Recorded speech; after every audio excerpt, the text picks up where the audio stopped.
All right, ladies and gentlemen, appreciate everyone coming out today, and certainly it's been a big day here for NASCAR, big day for the sport, big day for 5 people and their families, and we'll start off with Terry Labonte, who is the newest member of the NASCAR Hall of Fame, 2016, and certainly, Terry, your acceptance speech in there was extremely well received, and maybe just talk about particularly the line how you ended. I think was so appropriate that, you know, you've always been introduced as a 2-time NASCAR champion. Now you can be introduced as a NASCAR Hall of Famer. And what does that mean to you? Well, it means an awful lot, and I'll tell you what, you know, to be inducted into the NASCAR Hall of Fame is certainly something I never anticipated or something I certainly never expected, and it's really quite an honor. When I look around in there and I see all the guys that are in the Hall of Fame, and it's just an amazing group of guys that have done so much for our sport and accomplished so much, and it just it really makes you feel awful fortunate to be able to be in the Hall of Fame with those guys. All right, we'll take a few questions now for Terry. We have a wireless mic here. James Hallis has one. We'll start here with Wolfgang, and then we'll go to Kenny, and then to Bob. Wolfgang Monze from Germany, Rennsport Press Agency. Terry, you said, well, I have understood it correctly at your speech, you did some short circuit stuff and then went over to Hendrick. How was the technology at that time in Sprint Cup when you raced for Hendrick? Nowadays you have engineers for everything. Was it more down-to-earth team, or already you had the resources which you have nowadays, engineers, wind tunnel testing and so on? Well, you know, it's a fantastic team, an incredible operation, and you know, going to drive for them, they had a lot more tools to work with than some of the other teams that I've been with, and they were always kind of on the cutting edge as far as technology goes and things like that. Of course, they had a lot of support from Chevrolet, so they had a lot of wind tunnel time and different ways to test things. So. It was a real eye-opener, I think, when I went over there and got to see their facility and see everything that they had. Of course, it's nothing like it is today. It just continued to grow and advance, and they always stay right on the edge of the new technology. We'll go right here to Kenny, and then we'll go to Bob, and then to Tom and John. Kenny Bruce from NASCAR.com. Congratulations, Terry. I don't ever remember seeing you get very emotional, unless you were mad at somebody, on the racetrack, but it seemed like you were pretty emotional in there during your speech. What was that like? Well, if I ever have to give another speech or anything like that, I'm not going to let my wife sit on the front row, because I looked at her and she was crying. And I looked at my mother and she was crying. I thought, oh, God, I'm going to cry too. So, but I was like, oh, God, I can't look at them no more. But I don't know. I wasn't anticipating that at all, and I was like, but you know, my family is very excited about it, and it's quite an honor to be in the NASCAR Hall of Fame, and of course, my parents really sacrificed an awful lot for what they did for me growing up, and then you know, we've you know, my wife and I have been to a lot of races together, and I think I ran 890 races. I think she's been to 800 of them, so it was you know, it's a big deal for us really to be inducted into the Hall of Fame. Let's go to Bob right there in the middle, and then we'll go to Tom, John, and the young lady in the back. Bob Pockers, ESPN.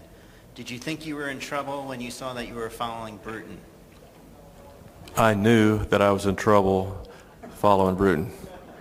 And I thought to myself, oh my God, he is hilarious. And but yeah, and he's got so many great stories, and of course he had, you know, he's done so much for our sport, and it's just amazing to see the facilities that he's built and everything, and he's always been a character. If you've ever been to any of his press events, you know, at any of his speedways, but yeah, I was like, how can you possibly follow this guy? So. We'll go over here to the right, Terry, front, and then we'll go to John, young lady in the back, and we'll finish with Nate. Hey, Terry, Tom Jensen, FoxSports.com. Could you talk a little bit more about the A.J. Foyt story in the 77 Indy? Were you really that close to quitting? Yeah, I wasn't really say I was close to quitting, but I was going to have a conversation with my parents or with my dad because I overheard him tell my mom that he went and borrowed some money to get my engine back together, and I guess to him it wasn't that big a deal, but I thought to myself, both my parents worked. It was, and we, naturally we did this for a hobby, just for a sport, did it for the fun of it, and I knew it was a financial burden on them because we were starting to race at different places. The places that we went and raced at, you had to buy like 8 new tires a night to be competitive, and so we'd buy 8 new tires a night, and so I was going to have a conversation with my dad, and I was like, hey, maybe we need to start doing something else maybe it costs as much, and I even thought about that possibility of having to get a job, and and it just so happened that was a Memorial Day weekend, and it was a true story. AJ won the 500, and he was on the news, all the sports news that night, and I don't remember the question, that the reporter asked him, but I remember the answer, and it was almost like sitting there, and you go to church someday, and you think the preacher's talking about you. When I was sitting there, I thought, man, he's talking to me, and I just took it all in, and I said, well, and I never had that conversation with my dad, and it is so bizarre that I know it was Tuesday or Wednesday that same week when I got the call from the track promoter at Houston, and the next Saturday night we met Billy Hagan, and he started sponsoring our car. So it was just really, really incredible, really. Just one of those deals. I often wondered, I said, what would have happened if we would have gone to the race, and, if we wouldn't have had engine problems? Would I ever got a chance to meet him or have this opportunity? We'll go to John. We'll go to the young lady in the back, and we'll finish with Nate. Yeah, John Sturban, RacingToday.com. Terry, you mentioned your rowdy fans are here. I'm wondering do you know how many fans made it from Corpus, and how's the honor being received back there in Texas? Well, yeah, I've got a lot of fans down there, and I think about 25 of them came out here for this event, and they were all excited. I've had the reservations for I don't know how long, and just gosh, for whenever it was announced, that I was going to be inducted to the Hall of Fame. So they got their rooms and reservations about a week after that. So it was really pretty cool that they all came out here for that. I'm just thank goodness they all came a day early because of the weather. We'll go to... I'm sorry? Oh, it's incredible. The Corpus Christi paper just did an incredible articles down there, and so it was very well done. And some friends of mine sent me some copies of it, and they did a very nice job on it. And I've got a lot of fans in Corpus down there, of course, and we go down there once a year and do a big charity event. And so we've got a lot of friends and fans down there. So, but anyways, it's pretty exciting because those people are really excited. We'll go to the back row, and then we'll finish with Nate. Go ahead, ma'am. Heather Williams, WCYB in Bristol. The picture of you sitting in Bristol wrecked is one of the iconic pictures as far as that track goes. I wonder if you could talk about that, maybe any other races kind of stick out over your career. Well, I think there's a lot of races that kind of stand out over your career, and definitely probably 2 of them at Bristol do that were came down to pretty exciting finishes there. One of them I came on top, and one of them I didn't. And but I think the race that really means the most to me is the fact the race that actually my brother won at Atlanta, and I won the championship that weekend, and that really is probably one of my most memorable weekends, I guess. Finish right here in the middle with Nate. Go ahead. Nate Ryan, NBC Sports. Terry, you finished by saying being a 2-time champion is great, but it's going to be a whole lot better being introduced as a NASCAR Hall of Famer. I'm sure it's somewhat simplistic, but why does this honor mean so much? I mean, championships, wins, you're doing that on the racetrack. This is an honor you just get voted in. Why does this mean so much to you?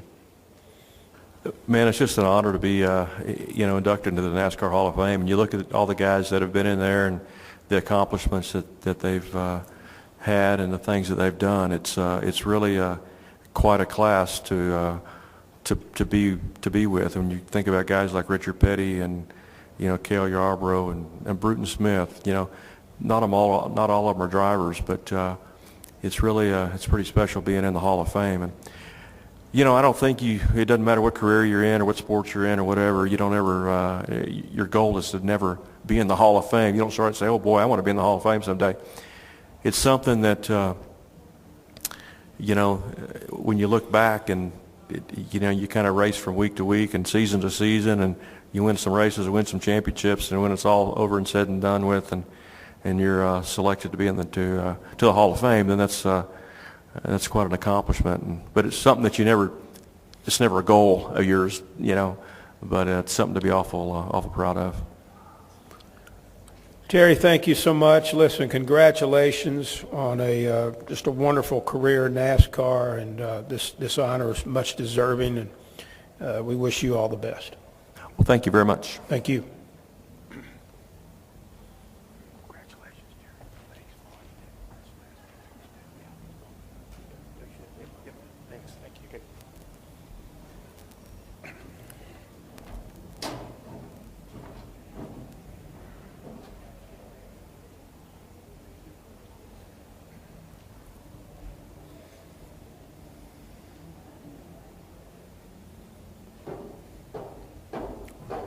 Are you Patsy? I'm Kerry Thorpe. Patsy. Yes, ma'am. Thank you.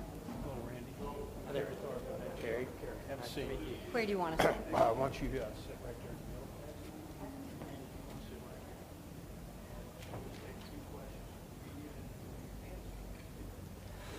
the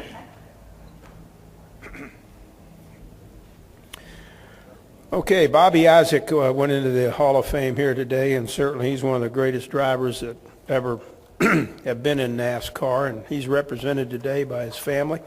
We have Patsy Isaac and Randy Isaac, and I'll just ask each of you an opening question. Randy, what does it mean to have Bobby inducted in the Hall of Fame, and just what does that mean to you and your family personally? Okay, it's just such a feeling of pride. That's what I feel is pride. I know that when I go home, all my friends, my family, everyone will congratulate me, and it just makes me proud to be the son of a NASCAR hero.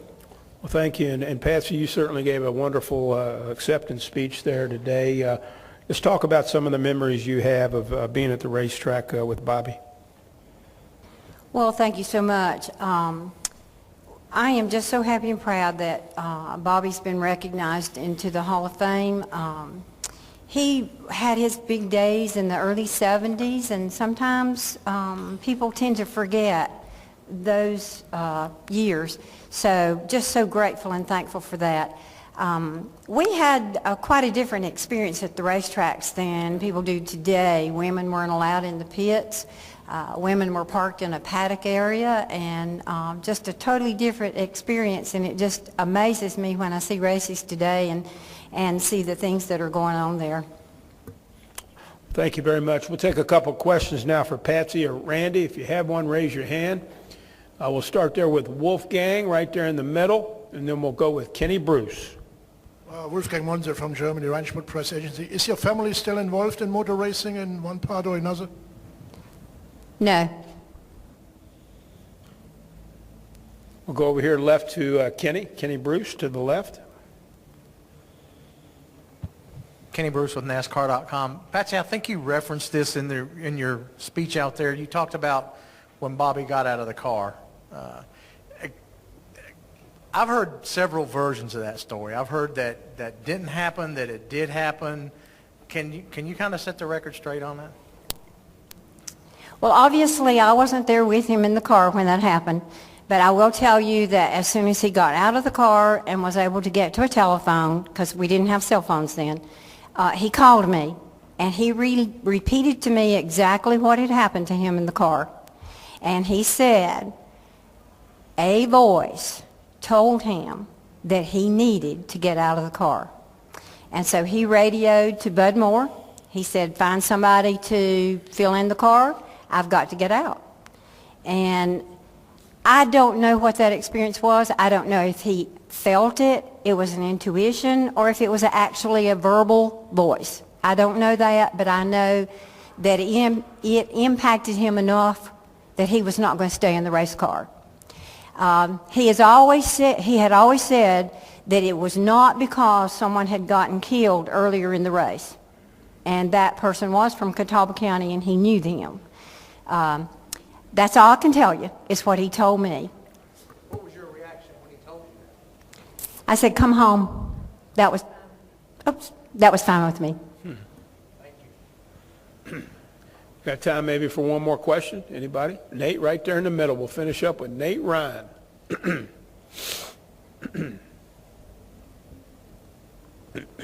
Nate Ryan, NBC Sports. I was looking at Bobby's stats, and there was that 1969 season when he won 17 times, 19 poles, but yet he finished 6th in the points. Did you ever hear him say anything about that? About, man, I can't believe that he'd won that many times and not won the championship, the one that got away maybe? He had a lot of DNQs. That's why. They ran a lot of races that year, too. Patsy and Randy, we really, really appreciate it. We're very, very proud of your family. Bobby certainly was a great contributor to our sport, and we're just very, very proud that he's in the Hall of Fame. Thank you so much. Thank you. Thank you. Thank you. Thank you, man. Thank you. Thank you so much. We are so proud. So proud for him.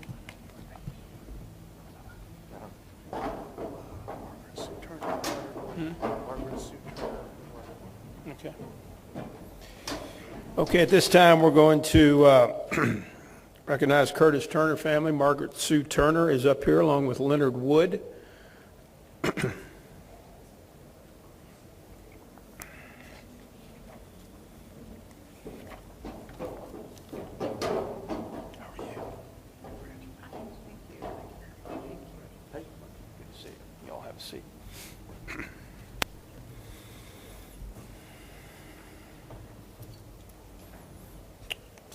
Okay, representing Curtis Turner family, we have Margaret Sue Turner.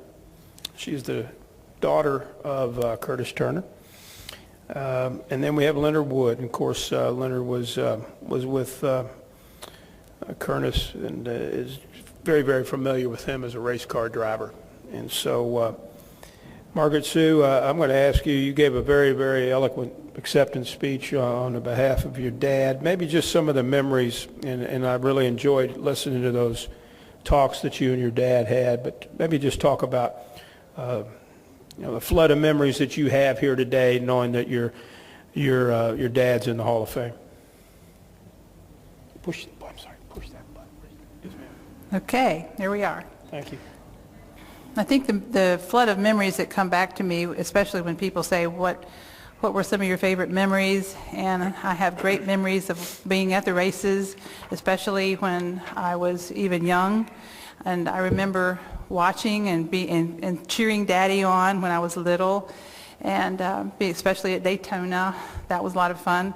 And when he started flying, we would fly down the coastline of Florida, and that was always fun, and he would talk to us and show us about it. And all of those memories come back as good memories, and also the memories when he was building the Charlotte Motor Speedway, because I was just mentioning to another reporter that I would take my brother, Curtis Ross Turner, he passed away a few years ago, and I would take him with me and babysit him at the track while they were building it. And my brother liked to get his toes in the little dirt mounds and play in them. So I have those memories, and I got to have a lot of good memories when Daddy would have people over, and we'd met a lot of people. There were racing fans and racing family, and it was a beautiful family. I loved being in the infield during the races, because that's where you had more camaraderie with the other families and talking with them and watching parts of the race or the whole race and getting on top of someone's RV. And so it was wonderful. I loved it. And Leonard, certainly Curtis drove for the Wood brothers and had some great years there with your all's organization. Just talk about him from a standpoint. You've certainly been around some great race car drivers. Just talk about Curtis and his driving style. What set him above some of the others? Well, I just want to check this, see if this is good. I don't know how many of you guys got to see Curtis Turner drive, or how many of you didn't, but the ones that didn't, you missed something, because it was just a show just to watch him drive. It didn't matter what position he was in. It was just a show the way he handled the car. So he shows up at Greensboro one time, and he's running the convertible circuit. Fireball Roberts is running the hardtop circuit. This is 1957, and Fireball got sick. But Curtis being running the convertible, he didn't have anything to drive, so he just showed up in a suit, wasn't planning to drive. So Fireball got sick. They put Curtis in it, and it was a 57 Ford with a supercharger. He threw dirt over the fence, lapped the field 3 times, and then that's just to show you a little bit of something how he did. And Junie Donlevy said it was this modified car showed up at Richmond, had never finished better than last. Every race, this car always finished last. There again, he shows up in a suit. Wasn't planning on driving anything. He gets in the car and wins the race. That just shows you how good he was, you know, especially on dirt. But of all the drivers I can ever think of, this guy, he had more control of a car and a slide, or, you know, to save a car from being spun out or whatever, as any driver I've ever known. We'll take a few questions here. We'll start here with Tom.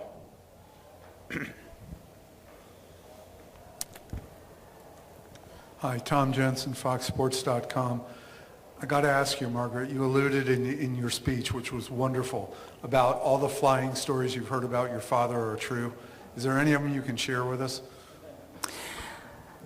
Sure. I wasn't in the plane when he landed it on the highway, but those are true. Yeah, he did that more than once. As a matter of fact, sometimes he would fly so low and I would be in the plane that he could tell the roads and which way to go. Especially if maybe some of the instruments weren't working, you know, he would fly low. And one time we were flying to Charlotte, and we were suddenly in a storm, and it was at night, and we were surrounded with that brilliant blue light, you know. That was really strange, but he was an excellent pilot. He could land anywhere. He landed in fields when he had to, and yeah, he was just an excellent pilot, and he let me fly sometimes when he wanted to get in the back seat and take a nap, and he'd just say, just make sure you keep that little thing, you know, kind of level there. Okay, Daddy. So that was fun, and he liked being up in the plane because he felt like he was free, you know, and close to whatever that spiritual aspect might have been for him.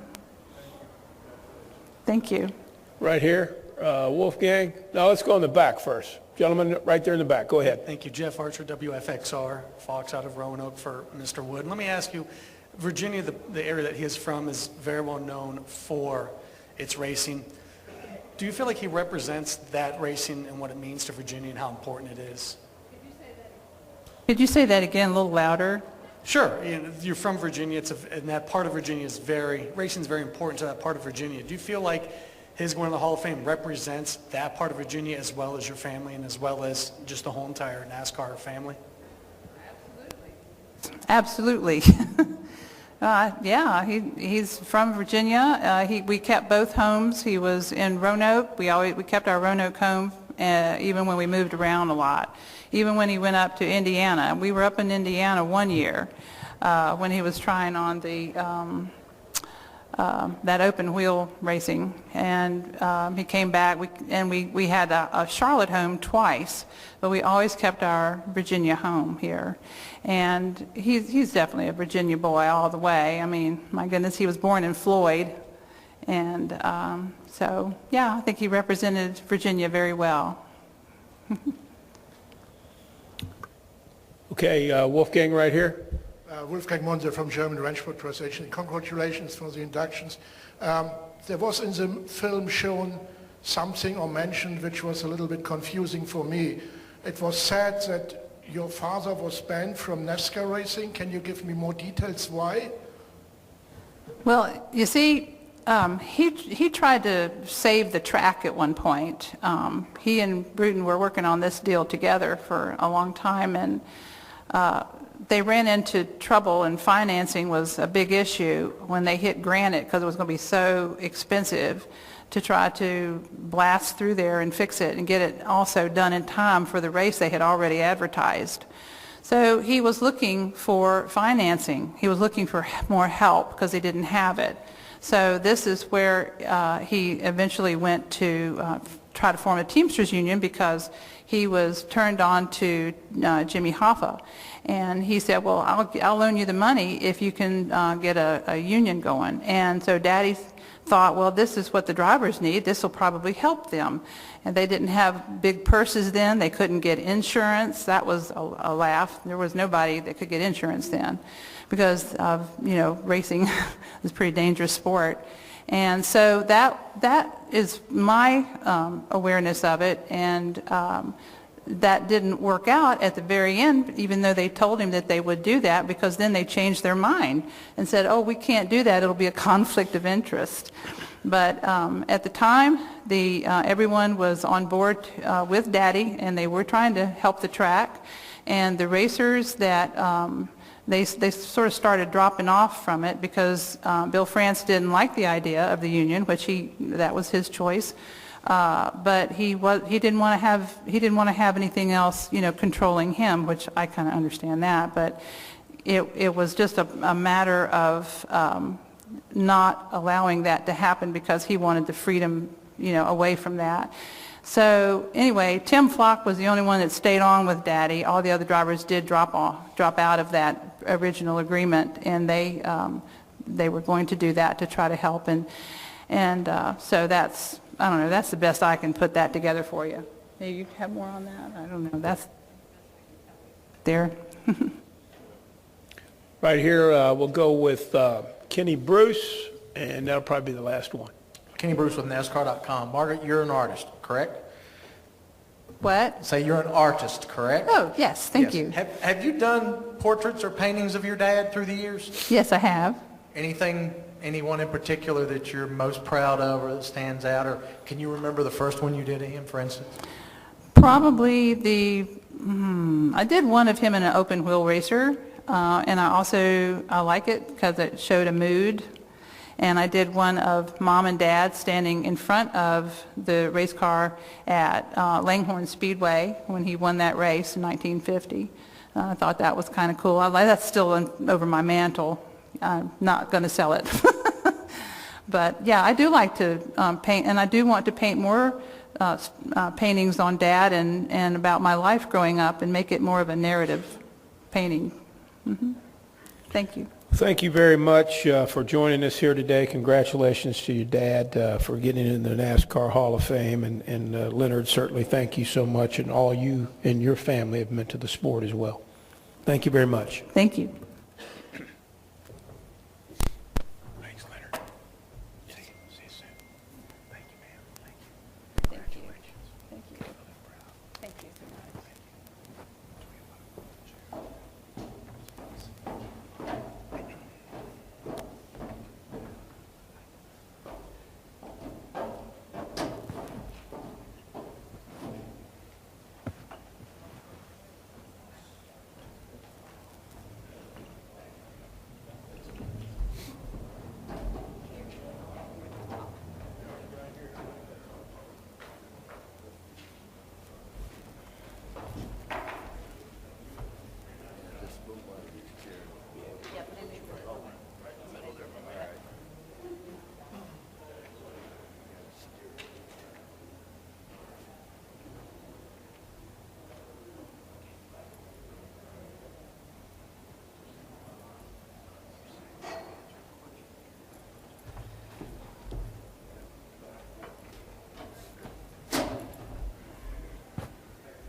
Jerry Cook got inducted into the NASCAR Hall of Fame today, and I dare say if there's anyone more deserving than Jerry Cook or is more passionate about the sport of NASCAR. I've had the opportunity to work with Jerry for about 11 years, and I can tell you he's a giant in our sport. Congratulations, Jerry. What does it mean for you to be inducted into the NASCAR Hall of Fame? Well, I've been in racing my whole life, really, since I was about 8 years old. But to be in this and win the championships and then retire from racing and go to work for NASCAR, this here is the ultimate achievement in my career right here, is to be inducted into the NASCAR Hall of Fame. Take a few questions for Jerry. If you have one, raise your hand. Questions for Jerry? Right over here, James, John. Excuse me. Jerry, it's John Sturban from Racing Today and the Rome Sentinel. How you doing? Can you talk about, you mentioned the rivalry with Richie. Whenever I tell anybody I'm from Rome in NASCAR circles, they immediately say Richie Evans, Jerry Cook, or vice versa. Can you talk about what it means to join Richie here and how you guys put Rome on the map? Well, that's very true. Between Richie, we put Rome on the map. And Richie lived there, was born there, raised there.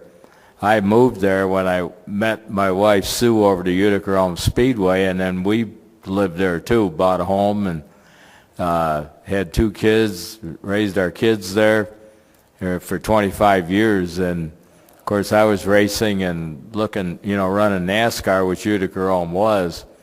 And Richie saw that too, and he thought he wanted a piece of that. So that's when it started, between the two of us living in the same town. And of course every race counted for points. So all this, like I said, all the stories you've heard are true, even as crazy as they are, where we tried to outfox each other at different races and what have you, But he was a tough competitor. He was a winning race car driver too, and we lived 2 totally different lifestyles, but we were both after the same thing. And when I retired, we were tied at 6 championships each.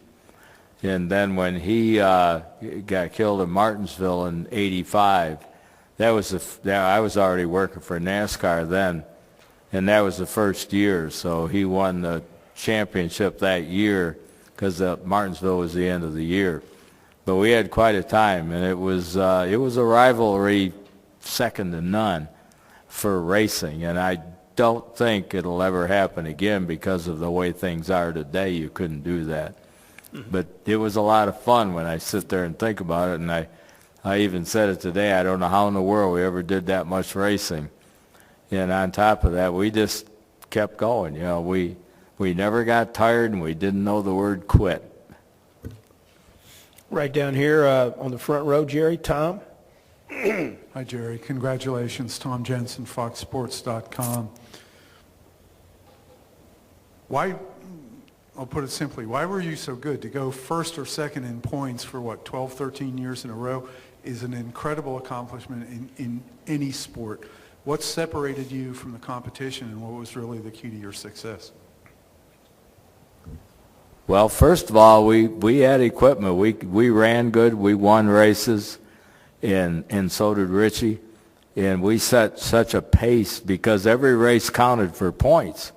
It didn't matter whether it was in New York or North Carolina or Virginia or wherever, but we set such a pace that nobody else could. They'd start out the season trying to run like that and couldn't keep it up. But the two of us did. We just, we got to do it and just planned on doing it. Over here to the left, Jerry. Over here to your left. Go ahead, Zach. Yeah, Jerry, Zach Albert, NASCAR.com. You spent so much of your life in modifieds, not only just driving, but then later on as an official. What's it like just to watch the modified tour having grown and still going strong even today? It makes me feel really good because I'm the one that started that tour. and a lot of that's to do with the racers. Modified racers are a tough bunch, you know. But when I moved on from that, they kept her going, and I can't even tell you how many years, but it's over 25 and they put on one heck of a show. So it makes me feel good every year it runs. Got time maybe for one more question. Kenny Bruce will finish it up. Actually, John Sturban will finish it up. We'll go to Kenny and then John. Keeping you on your toes, James. Kenny Bruce with NASCAR.com. Jerry, when you retired, why did you retire when you did? What was behind that? Retired from driving well, I'd already won the 6, and I'd done it a long time, and was starting to look for something else to do. Talked about, you know, running a speed shop or building cars, and I really didn't want to do that. And when I got the offer from the France family, I said, now there's something I can do, and I know what I'm doing. And that's one thing led to another. And I felt like if I could get through a year of that, I'd be okay. And I did get through that year. So that's one thing that led to another. There's never been anything in my whole life that had a structured plan to it. Things just happened and sort of happened for the best for me. And I'm tickled to death about that, especially winding up here like this. Did you ever regret getting out of the car when you did? No, when I got out, I had no idea because I'd always done it. I figured if I could make it through the first year, I'd be okay. And I already had another ride lined up, and it was Ed Close who had a modified car. He says, I'll call you at the end of the season, and if you want to go back racing, you'll have a ride. But at the end of the season, I was happy with what I was doing, and that was the end of that.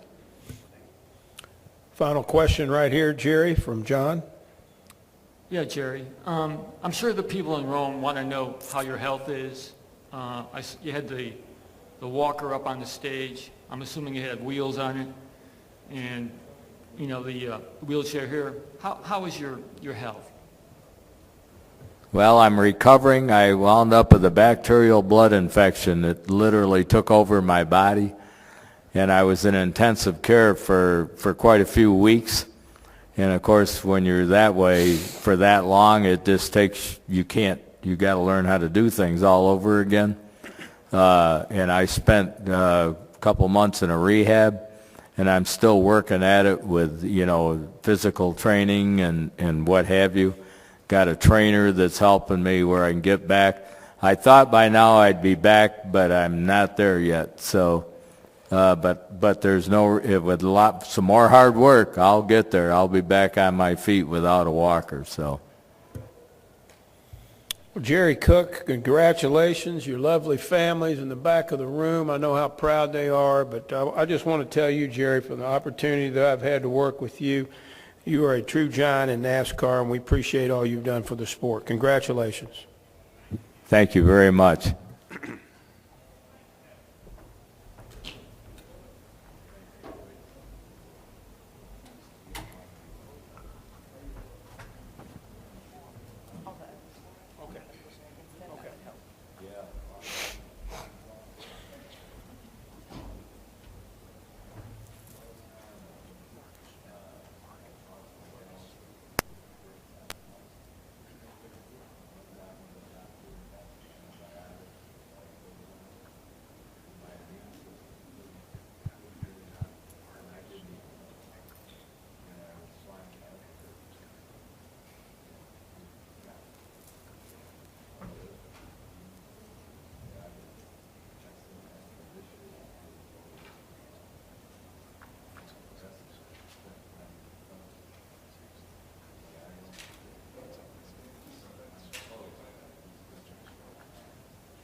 We won't lose you, Cookie.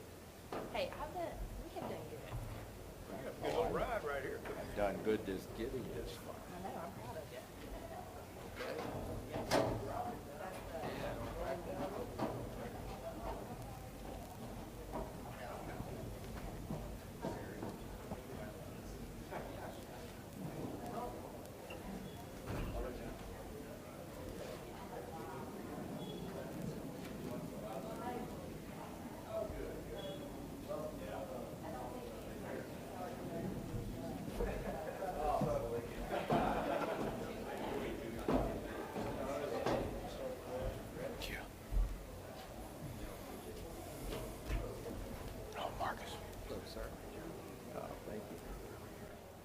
Proud of him.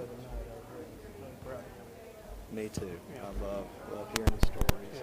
Something else, man. Have a seat here. Okay, ladies and gentlemen, we're going to finish up here this afternoon. Bruton Smith was inducted into the NASCAR Hall of Fame today, and I'll dare say if there's anyone who has meant more to the sport and helped the sport grow any more than Bruton Smith. And, here representing his father is Marcus Smith, President and CEO of Speedway Motorsports and General Manager of Charlotte Motor Speedway. And as I told your dad the other night, Marcus, just was very thankful for the opportunity to all the great things he's done for the sport and the facilities that he's built, so forth. But just talk about the significance of your father going into the NASCAR Hall of Fame. Sure. Thank you, Kerry. At dinner the other night, we had dinner in the Hall of Honor on Wednesday night, I think it was, Thursday night. Thursday. And it was really special. We had at the table, Darrell Waltrip was there, Mike Helton was there, Winston joined us as well, and it was a lot of fun to tell stories. And a few of the stories I knew about, and a few of the stories I didn't know about. And I was telling Karen and others earlier today that my dad has so many stories. There are lots that I have not heard. When we go to dinner or we go to lunch, and if you all were there with us, he'd have something that would spur on his memory of another story that I hadn't heard, and I just love it. And every once in a while I'll say, hey, you haven't told me that one. So the other night he told a story of driving cars. Darrell asked him, Bruton, you drove races, but did you ever win one? And he said, oh yeah, I won a race, won a few of them, but my favorite one was such and such. And he told a story about driving hard and running a fellow race car driver kind of up in the marbles and winning the race. And he told another story of promoting a race, and it only got to halfway. And got halfway. Normally, halfway you call the race, but he decided it was only half of a race, so he got half of the trophy and took it to the shop and cut it in half and paid the driver half the purse and gave him half the trophy. And later came back and ran that race, and it worked out. Actually, the same driver won the other half. So we're just really proud of my dad. He loves his family and his friends and his work, and the people that he works with are his friends. All of our general managers of each speedway were here today. People from Sonic Automotive, our sister company, friends from all around came in to be part of the weekend and had a great time with it. Take some questions for Marcus. If you have one, raise your hand. We'll start here with Kenny, then we'll go to Wolfgang, Nate, Bob. Kenny Bruce with NASCAR.com. Marcus, we've seen in this sport, like when Brian started doing more things for NASCAR in place of his father, he didn't do things the same way his father did. I don't know if he did everything his father would have done or he liked him to do. When you started doing things in what had been your father's role, did he ever come to you and say, I wouldn't have done that, or did you ever do anything that he got onto you for or maybe wasn't pleased with? Great question. I'm sure, and I'm sure he has a great way of suggesting things. It's kind of like today when he said, my mom, when he was driving race cars, and he said, my mom said, I wish you wouldn't do that. My dad's the same way. He would say something, if he doesn't want you to do something, he'll say, well, I'm not sure if that's a good idea. He doesn't really say, no, don't do that. He'll just suggest something else. And so for my dad, I guess there have been a few times when, and I honestly can't remember what it might be, but where he said, well, I'm not sure I would have done that. Here's what you might consider anyway. But he is, as a manager, he lets the managers of the business do their job, take risks, and really likes to be involved but not doing their job. He likes to watch and see how they do. And if somebody does something or tries something that maybe it's not his idea, he's not the kind of person that would say, I don't like the results. But he is the kind of person who would say, I wouldn't have done it that way, but it worked out pretty good. And that's always encouraging. And I think that's how he's developed such great managers over the years. So many people that have gone on to start their own business or be successful in other lines. Let's go to Wolfgang right there. Go ahead. Guten Tag. And then we'll go to Bob. Go ahead, Wolfgang. Guten Tag, Wolfgang. Yeah, guten Tag. But I think I can ask the question in English. Ich spreche ein bitte Deutsch. First of all, congratulations for induction of your father in the NASCAR Hall of Fame. It was mentioned in the film that your father or your company owns 8 speedways or racetracks now. Nevertheless, there are states or countries in America, such a big continent, which are totally untouched by NASCAR racing or any kind of speedway racing. For example, North and South Dakota, Wyoming, Montana, Washington State. Is there any plan to go up there and build speedways? Well, it's a great question. Not every state has NASCAR racing. There are a lot of states that would love to have a NASCAR facility, and if anybody would like us to build a speedway in their state that doesn't have one, just let us know. We're open to ideas. Go ahead, Nate. Nate, Wright, NBC Sports. I have 2. Quickly, have you checked with Pepsi on the status of their deal at Bristol Motor Speedway yet? That was just a misspoken item. It used to be Coke in Bristol, and in the heat of things, they just a little bit misspoken. Things are still good. Yeah. Oh, I'm guessing they would extend some grace there. Yeah. Marcus, we haven't really had a chance to ask your father much about this honor because of his battle over the last year. How do you think it set in with him tonight? I mean, it seemed like he really relished it. And do you think, like, as it got closer, he started to realize what the magnitude of it was? Yes, I think that's a great question. He was diagnosed in May with lymphoma, and early December we found after a process of treatment through the summer and the fall that he was cancer-free. Very thankful for that, and grateful that we can look back on it, and learned a lot through that process. But for him, this honor has been overshadowed certainly by the battle with cancer. But as we got to this week, and I know for me, it got much more real, and I know for him it did as well. And it was probably most evident on Thursday night at our dinner in the Hall of Honor with the other Hall of Fame members and their guests, where things really started to settle in, and you realized, wow, this is really happening, and it really is special. And I could tell, and he and I talked in the car on the way home that evening about what it meant to him and how he really enjoyed it and appreciated it.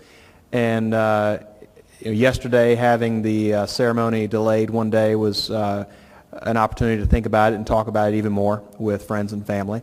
So it certainly is a special honor for my dad. And if Winston were here, the one thing I'd ask him is, I was thinking the spire would look great in his entry hall at the house. I don't know if we get one of those. Do you, Kerry?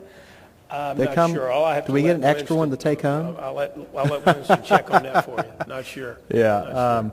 But he is really appreciative, and I've told people before that he doesn't do things to get awards. He doesn't really relish a victory as much as he does a challenge, and that's probably something in common with a lot of the Hall of Famers, I would guess. He's certainly someone who just relishes the challenge, loves the climb, and when he achieves a goal, he quickly moves to the next opportunity and the next challenge. But in any case, he really has enjoyed this time, and I'm sure right now is really enjoying talking to friends and family about it. Finish up right there in the middle with Bob Pockers. Go ahead, Bob. Pockers, ESPN. Bob? My question is much like Nate's, but I guess you talked about the other night and talking to your dad about it yesterday. Was there anything that you saw today during the ceremony that made you know that it was important to him, especially because, again, you know, there were times where he was like almost a take it or leave it as far as this place goes? Right. Well, that, you know, is in really distant past for him. I mean, he hasn't felt that way for months, but it was special today for him to see friends and you know, to see Ned Jarrett, to see Junior Johnson, and so many of the other Hall of Famers. Darrell Waltrip and he are close, and he really just enjoyed the time, enjoyed speaking with longtime friends that he hasn't seen in a long time. We were sitting in a chair backstage prior to him going on, and I was refreshing him on what we were going to do. Said, you know, I'm going to walk you out, and Keselowski is going to say a few words about you, and then DW is going to come and introduce you, and then it's your chance to talk. And he said, okay, I'll just be a few minutes, maybe 2 or 3 minutes. And I said, okay, that's what I figured. That's what I told him. And I even had a bet with, I guess I mentioned that from the stage. I did have a bet. I didn't think he could go longer than 6 minutes. Bet $1, and I lost it. So I could tell when he took the microphone that he was excited and that he was ready to tell some stories. And that's great. You know, I wish you all could all go to dinner with us one night or a lunch and just ask him some questions. Next time we get him in front of the microphone, ask him about his first race he ever promoted. Ask him about the first race he ever went to. Ask him about building other speedways other than the ones that you know of now. He's done so much. He drove pace cars for Bill France. He was just talking earlier about being at Daytona on opening day and riding around the property with Big Bill France and seeing a backup of traffic at the tunnel in turn 4. And Bill said, what do you think we ought to do about this? And my dad said, we ought to get out and help direct traffic. Let's go. He's done so much in the sport. And I think when you really look at it, he's done so much in every decade that he has been a part of it. It's really phenomenal. Well, Marcus, congratulations to you and your family. Certainly congratulations to your father. And we certainly appreciate everything that the Smith family does and continues to do for NASCAR. Thank you very much. Thank you very much, Kerry. Look forward to seeing you all in Daytona. It's going to be a lot of fun. Absolutely. Thank you. Absolutely. Thanks, Marcus. Appreciate it. Thank you. All right. You too. You too. Thank you. You bet. Get some rest, right? Yeah, long week. Yeah. It's all right.